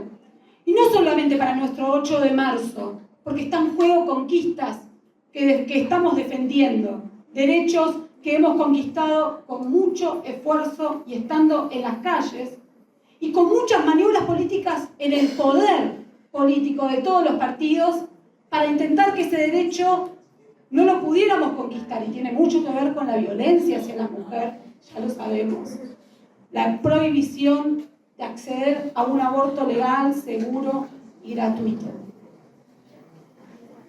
Y no tuvimos a las centrales sindicales a la altura y no las tenemos las centrales sindicales a la altura. Y muchas de nosotras somos trabajadoras y muchas de nosotras estamos afiliados a sindicatos y pertenecemos a centrales sindicales. Y necesitamos que reaccionen ahora. Yo quiero que el gobierno de Milei no esté. Y Milei, a muchos de sus votantes o a los que tenían esperanza incluso de que algo cambiara, porque muchos lo votaron para que su situación o su condición de pobreza, o su no acceso a la vivienda, o su no acceso a la salud cambiara. Milei ahora está viendo cómo también se produce un ajuste y una mayor pobreza, y una mayor situación de precariedad. Por lo tanto, tenemos que convocar también a esas compañeras y esos compañeros. No tenemos tiempo. Y ahí tenemos una diferencia, porque dice, bueno, hay que esperar. Bueno, esperemos un próximo gobierno. Habrá un 2027. Emergerá alguna alternativa a Milei. O no paremos porque nos van a cuestionar. Porque tenemos un desprestigio ganado durante estos años que no salimos a defender el salario de los trabajadores porque hay una crisis también dentro de las direcciones sindicales. Pero no tenemos tiempo. Tenemos que reaccionar ahora. Miren, hay una... Y yo no me quiero referir, o sea, al principio un poco que nos detuvimos más en el diagnóstico y no en el recorrido de la propia experiencia. Por supuesto tenemos recorridos hechos, no solamente a nivel de AGT, que contamos con un protocolo de violencia, no solamente a través del Polo Obrero, del Partido Obrero, del Plenario de Trabajadoras, que contamos con una acción inmediata sobre cualquier denuncia de violencia, de acoso, de lo que sea, de que la compañera esté sufriendo en su condición de género o por su identidad de género o su orientación sexual. Tenemos respuestas inmediatas, que no es lo que tiene la justicia, el Estado, etcétera, etcétera. Pero no voy a tener tiempo mucho para referirme a eso. Miren lo curioso, charlando con una amiga que la presenta acá, María, que fue parte de otro panel. Milei dijo que su mamá no tenía derecho a jubilarse, pero sí su papá, ¿no? Porque su papá creó valor para esta sociedad y su mamá no trabajó nunca, no creó valor. Falso, pero nosotros lo sabemos porque nuestro trabajo es invisible. Y esa es la acción permanente de un Estado y un sistema que nos somete y nos condena a un trabajo invisible. Pero sí creamos valor, porque nuestro rol social en esa casa, que además somos trabajadores, no solamente garantizamos a nivel general una reproducción de la familia, las condiciones de vida y la crianza, sino también somos trabajadoras, o sea, doblemente explotadas. Y creamos valor directo por ser trabajadoras y creamos valor indirecto porque le hacemos ahorrar al capitalista, a ese dueño del medio de producción, a ese empresario, a esa corporación, le hacemos ahorrar una parte importante de la reproducción de su fuerza de trabajo. Entonces sí creamos valor. Y por eso yo decía que en el origen social de nuestra violencia, de la violencia de género y de todas las violencias, pero en particular acá estamos hablando de la nuestra, tiene que ver con el rol que nos asignan en esta producción social. Y por eso tenemos que cambiar de bases este sistema. Por eso hay que radicalizar, no esta democracia que nos ha parido un Milei. Y por supuesto que defiendo las libertades democráticas. Y por supuesto que defiendo todos los derechos que hemos conseguido durante todos estos años, los derechos laborales, los derechos sociales, los derechos humanos. Son 30.000. Pero hoy están siendo cuestionados a través de muchas cosas que están de acuerdo todos. Por ejemplo, la reforma laboral, que nos puede llevar a 100 años atrás. Tenemos que ir cerrando, perdón. Y que lamentablemente la dirección de los sindicatos está negociando, con lo cual urge para desterrar la violencia de género, para poder que violencia también es la violencia que nos somete en las condiciones laborales, para desterrar las condiciones laborales precarias, para obtener las condiciones de vida que nos corresponde, es necesaria una pelea abierta contra el Estado y es necesario tener nuestros propios organismos y una intervención directa, la democracia directa de las organizaciones populares, de las organizaciones feministas, de las diversidades directas. Por eso nuestra propuesta, que ayer también se dijo en la inauguración de este encuentro, es que pongamos en pie un Consejo Autónomo de la Mujer, que no se someta a ninguna orientación gubernamental de cualquier tipo, porque con lo que dijo la compañera con respecto al Ministerio de Mujeres, no tenían... Por favor, vamos, ya. Perdón, cierro con esto. Por favor. Perdón. Respondía finalmente en esa coyuntura a los acuerdos del FMI y el ajuste y el control cada 3 meses del FMI que desarrollaba durante ese momento. Y se tenía que ajustar a eso el Ministerio. Se tenía que ajustar a esa orientación. Nosotros necesitamos una independencia política del poder, necesitamos construir nuestro propio organismo, decidir nosotras mismas y llevar adelante a fondo nuestras reivindicaciones para que cambie realmente nuestra situación laboral y de violencia en particular. Muchas gracias.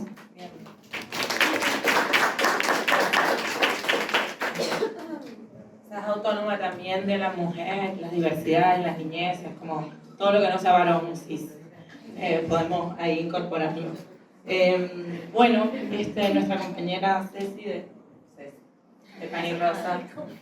Confianza. Daniel de Confianza. Bueno, voy a tener que acelerar por los tiempos, pero les decía que en la provincia de donde yo vengo, que es la provincia de Neuquén, algunas de las cosas que nosotras pudimos identificar son fácilmente generalizables a lo que pasa en el país. Yo vengo de la provincia en la que también existe lo que se denomina la inflación legislativa, es decir, existen un montón de leyes que amparan los derechos de las mujeres en materia de violencia contra nosotras mismas. De hecho, Neuquén no ha adherido a la ley nacional, sino que ha creado su propia legislación, para poner un ejemplo, y sin embargo, el principal problema que hay, justamente, además de que existen multiplicidad de programas y leyes, ninguna de todas ellas llega a cumplirse en su totalidad, precisamente porque no hay presupuesto suficiente. Esto nos lleva al segundo problema, que es que vengo de la provincia que es récord en recaudación producto de los hidrocarburos. Vengo de la provincia de Vaca Muerta, donde los millones de dólares brotan desde el suelo y sin embargo los gobiernos no han decidido ni deciden hasta el día de hoy destinar el presupuesto suficiente para que una mujer que necesita acceder no solo a un programa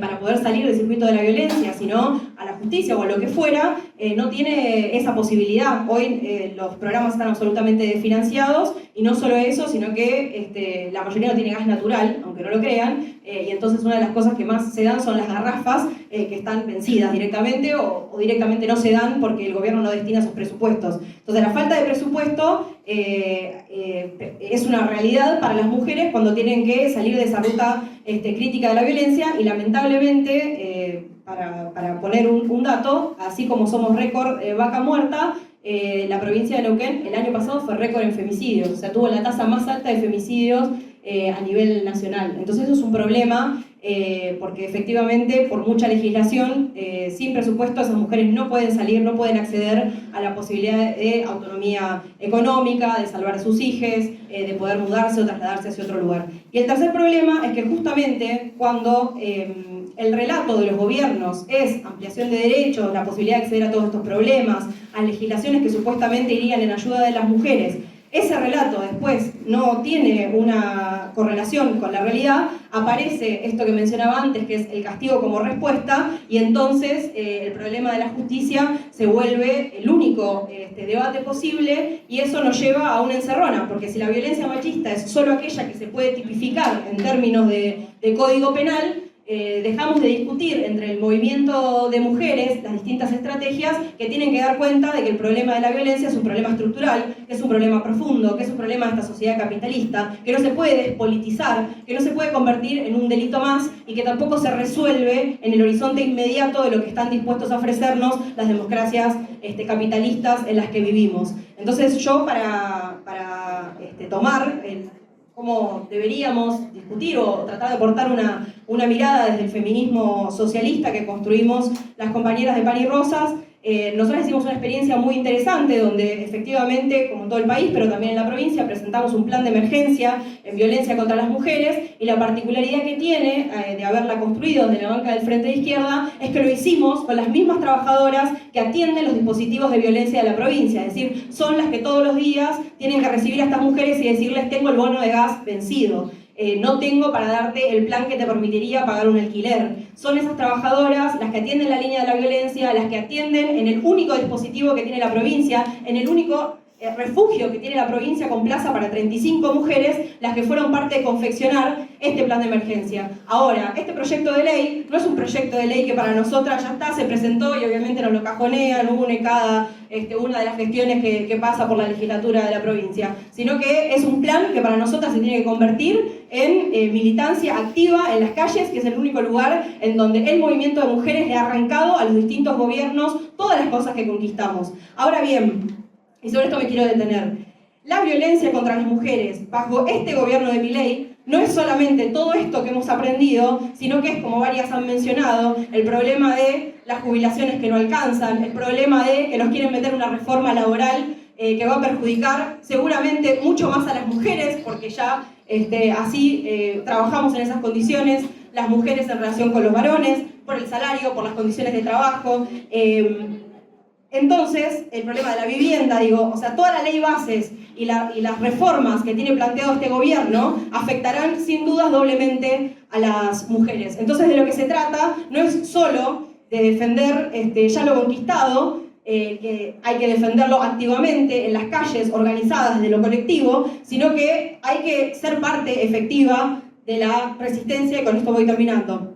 Entonces, en esa estrategia de defender lo conquistado en las calles y organizadas en unidad de acción, de impedir y generar la más fuerte resistencia contra este gobierno que ataca como violencia contra las mujeres, no solo en el ámbito de la violencia física, de la violencia psicológica, del retroceso o intento de retroceso en todos los derechos conquistados, sino que va por reforma laboral, que va contra nuestras posibilidades de acceder a un trabajo digno, que nos despide en el Estado, etcétera, etcétera, sino que no podemos, ya cierro con esto, no podemos, como decía Rosa Luxemburgo, quien se mueve es quien siente las cadenas. Entonces, nuestro movimiento de mujeres supo convertir muchas demandas de nuestra sociedad, como se decía, de nuestro sector, de las mujeres, como se decía en otro panel, las supo convertir en problemas de toda la sociedad. El problema del aborto, el problema de la violencia. Nosotras supimos cómo hablarle a la sociedad y decirle: esto no es un problema solo de las mujeres, solo de la diversidad, es un problema del conjunto de la sociedad. Bueno, como nosotras nos movimos, sentimos las cadenas, compañeras, compañeros, no nos detengamos en el horizonte de lo posible. Radicalizar la democracia, esta democracia de la clase dominante, es imposible. De lo que se trata es de radicalizar profundamente el deseo por transformarlo todo, por pelear por una sociedad realmente libre, donde seamos iguales, no solo entre las mujeres, sino el conjunto de la humanidad. Entonces tomemos ese ejemplo de lo que hemos sabido conquistar para no detenernos en el horizonte de lo posible y pelear por una sociedad efectivamente libre e igualitaria para todas, todos y todes. Gracias. Gracias, Cecilia. Bueno, continuamos con Mercedes, Isadora. Gracias. Bueno, sí, para ir cerrando, me parece que se debatió muchísimo el estado de situación y estamos pensando propuestas, estrategias y cómo es la mejor manera para organizarnos frente a este brutal ataque que estamos recibiendo del gobierno ultraderechista de Milei. Y efectivamente, para nosotras, desde Izquierda Socialista, desde Isadora, para defender cada uno de los puestos de trabajo que Milei ha hecho ahora, para defender la educación pública, etcétera, etcétera, es tomar las calles en unidad, sabiendo que tenemos diferencias, pero efectivamente tenemos que ir por ese camino para defender cada uno de los puestos de trabajo, no despidos ni privatizaciones, etcétera, etcétera, y por eso nos van a encontrar en cada una de las movilizaciones que haya. Pero bueno, me quería detener para finalizar en algo que en la primera parte de la exposición apenas lo pude esbozar, que tiene que ver con cómo poder trascender desde los feminismos y de dar una pelea que, más allá de pensar cómo peleamos contra el patriarcado, podemos pelear también contra el capitalismo, y efectivamente las mujeres, las disidencias de los sectores populares, trabajadoras, trabajadores, tenemos esa tarea y la vamos a seguir dando en cada uno de los espacios porque lo podemos hacer, no está escrito que no lo podamos hacer. Entonces, yo tenía un montón de datos para esta segunda parte, pero estamos cortas de tiempo. Simplemente me quería referir a uno. ¿Qué tiene que ver? De la pandemia a esta parte, todos nos empobrecimos, ¿verdad? Pero hubo un minúsculo grupo de 5 personas, varones y blancos, que en el mundo, los 5.000 millonarios, aumentaron en creces sus ganancias. ¿Y cuánta plata tienen esas personas, porque son millones, si gastaran $1.000 por día? $1.000 por día, es un montón de plata, agotarían su riqueza en 476 años. O sea, 3-4 vidas, ¿no? Sin ganar más. Sin ganar más. Entonces, 5 varones blancos que tienen todas estas riquezas. Entonces, hoy la economía que rige el mundo está pensada por este tipo de personas, no por quienes laburamos cada día y que efectivamente hacemos mover las ruedas del mundo. Me tomo un minuto. Hay más cifras y datos en esta revista que editamos justamente para este encuentro, que es la Correspondencia Internacional, que dice La decadencia del capitalismo en el siglo XXI, donde explica justamente que este capitalismo no tiene más nada para ofrecer. Explota la costera para extraer los recursos, nos expolia cada vez más nuestros salarios.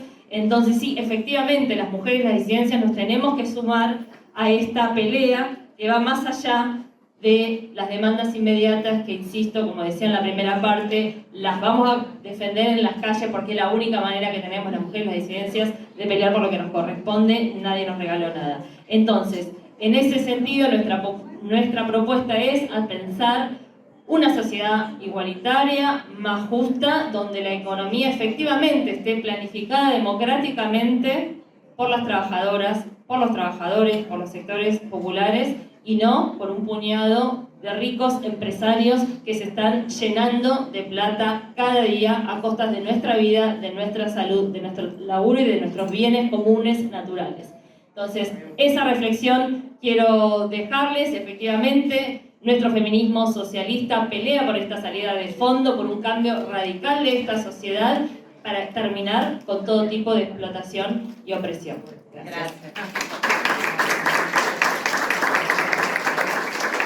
Buenísimo. Vamos a ir generando, o justamente esta última parte es para generar esa ruta de acceso a cómo vamos a plantarnos ante esta avanzada del anarcocapitalismo del presente. Eugenia, deseo futura. Vamos que ya está, vamos. Chicas, yo les pido disculpas, pero bueno, está lo del comedor, ¿no? Convoca de una vez, perdón. Convoca la Rosa. No, ya sé, pero ¿dónde va a ser? En el patio, al lado En el comedor, al lado del comedor del patio, un espacio de cierre. El espacio de cierre, después este espacio. Sí. Gracias. Bueno, voy rapidito entonces, ¿no? Sí, estamos Cortito. sobre el tiempo de Bien, ese listo. momento, pero bueno. Bueno, una quiere ir rápido, pero es cuando se empieza a identificar todo el pensamiento en ese momento. No, básicamente esto. Creo que los desafíos para este momento que tienen que ver con esto, bueno, de trazar esa estrategia hacia el futuro que queremos, también tomando el eje de este taller que tiene que ver con justamente poder proyectar ese futuro. Como vienen diciendo las compañeras, y tomándolo y haciéndolo un poco propio también, creo que hay como dos grandes desafíos. Uno tiene que ver con estar en la calle, con poder hacer todas las articulaciones políticas necesarias para poder hacerle frente justamente a toda esta avanzada y a todo este retroceso en términos de derechos, para justamente, bueno, poder defender lo conquistado hasta el momento e ir por más, ¿no? Y después, por otro lado, me parece que Otro de los desafíos es seguir construyendo comunidad, es poder fortalecer todos esos espacios y esas instancias donde generamos grupalidad y comunidad y donde fundamentalmente construimos autonomía, ¿no? Porque sí hay algo que me parece que es fundamental en la lucha por nuestros derechos y bueno, y justamente para poder pensar una vida libre de violencias para todos, tiene que ver con poder construir e instituir esos espacios de poder que son complementarios a la construcción de autonomía, que tiene que ver justamente con el grado de libertad que tenemos las mujeres y las disidencias para poder actuar en función de nuestras decisiones y no de las decisiones de los demás. Y me parece que eso es profundamente democrático y que es también lo que necesitamos seguir construyendo para que no haya ni una menos.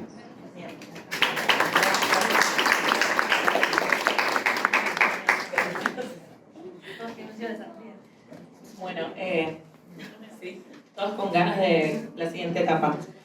Continuamos con vos. Rayen, de Movimiento Vista. Bien, nosotras, bueno, ahora vamos a exponer en esta segunda parte nuestras experiencias, ¿no? Para poder pensar en un futuro humanamente posible, ¿no? En la que es necesario, ¿no? Reconstruir. Sí. Dale, no hay problema. El segundo piso. Es poder, bueno, para poder recuperar también estas experiencias es necesario poder reconstruir en los territorios la regeneración, ¿no? Del tejido social y comunitario del que veníamos hablando anteriormente.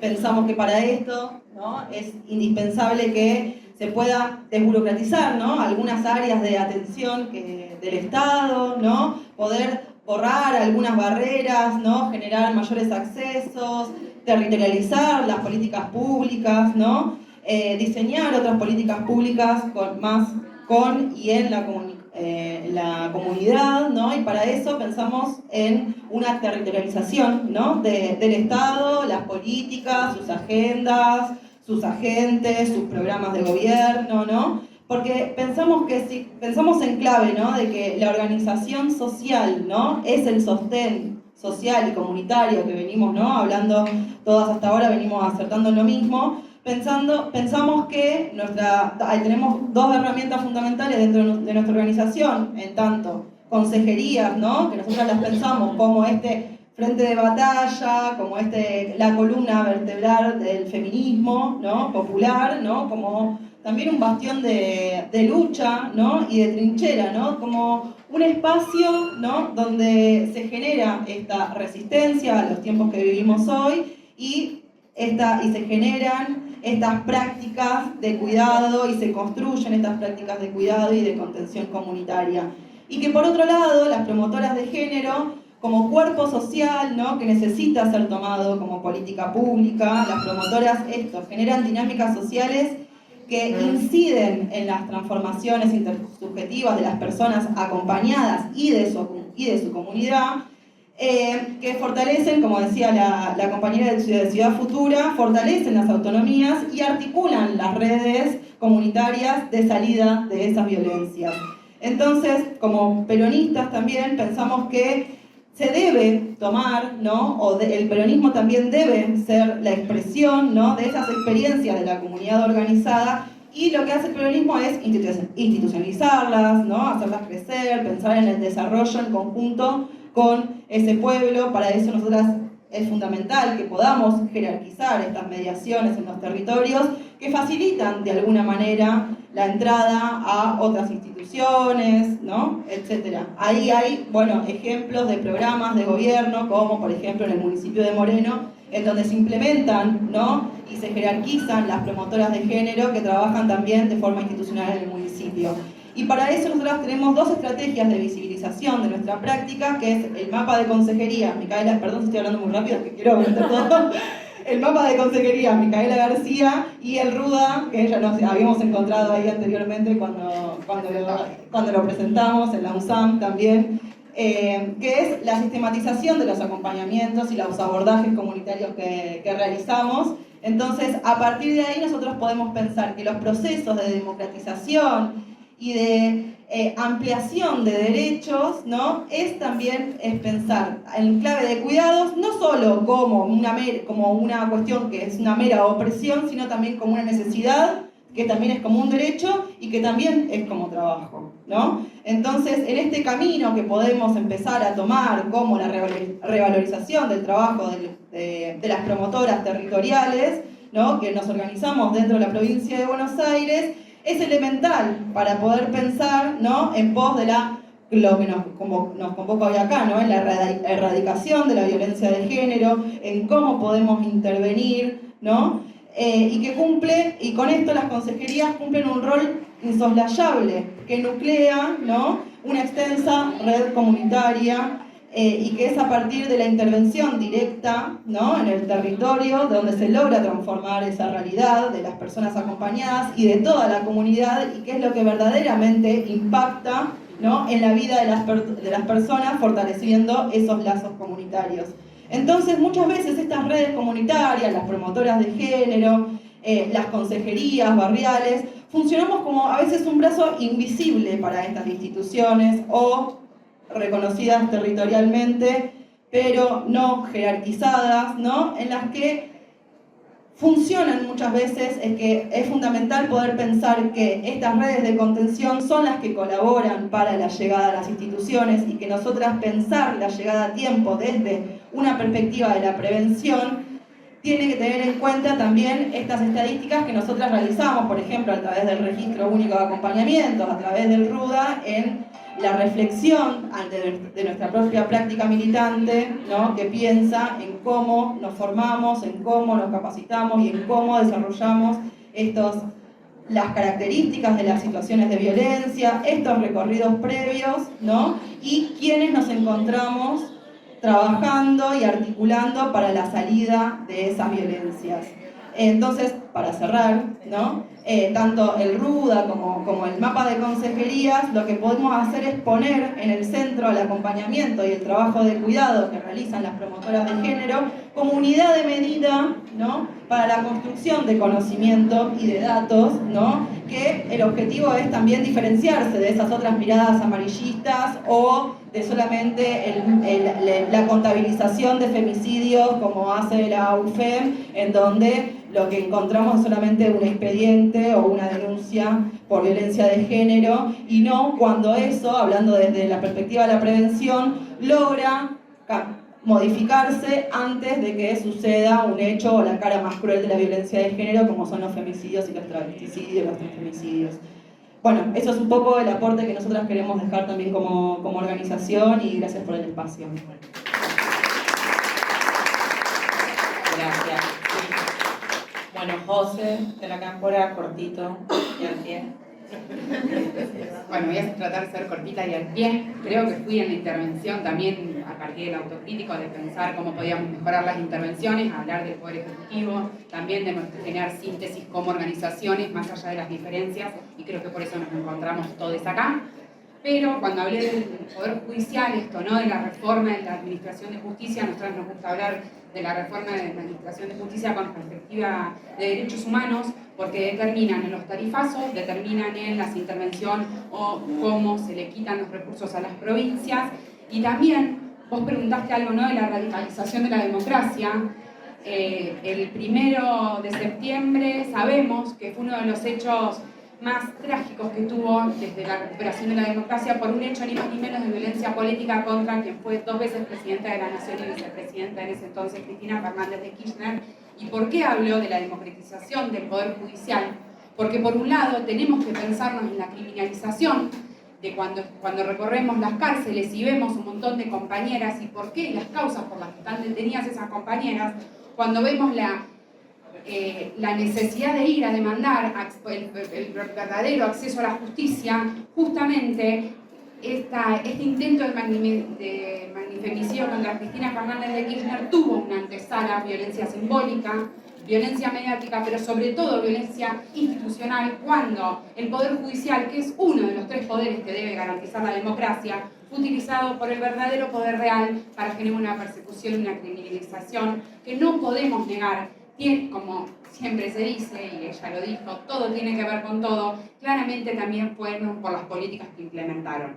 Vinimos hablando de cuáles son las políticas que hoy están en juego o cómo se fueron desarmando las políticas del Estado con el gobierno actual, y me gustaría también poner en mención cuáles son esas políticas que hicieron esa historicidad de violencias que permitieron esa antesala, como la asignación universal por hijo, el conectar igualdad, la paritaria nacional docente, el programa Ellas Hacen, tener empresas como ARSAT que dan soberanía política, y claramente esos son también debates cuando pensamos esas políticas transversales, pero no únicamente desde los poderes ejecutivos, sino también desde el Poder Judicial, que para traer otros ejemplos, el programa Acercar Derechos, de todas las intervenciones que nosotras hicimos en más de 30.000 casos, nos demostró que el 86% de las personas en situación de violencia por motivos de género consideró que la justicia llegó tarde, y en el 66% de los casos, personas que necesitaban protección frente a emergencias tardaron más de 24 horas.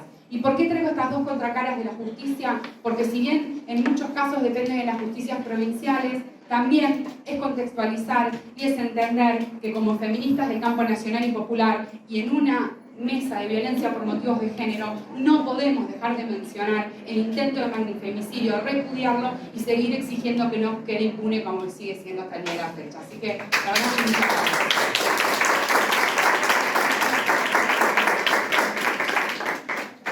Bueno, muchísimas gracias a todas las compañeras, quienes participaron. Va a ser imposible abrir el micro. Bueno, no sé si hay alguna pregunta urgente y demandante, porque tenemos otra etapa de este mismo encuentro.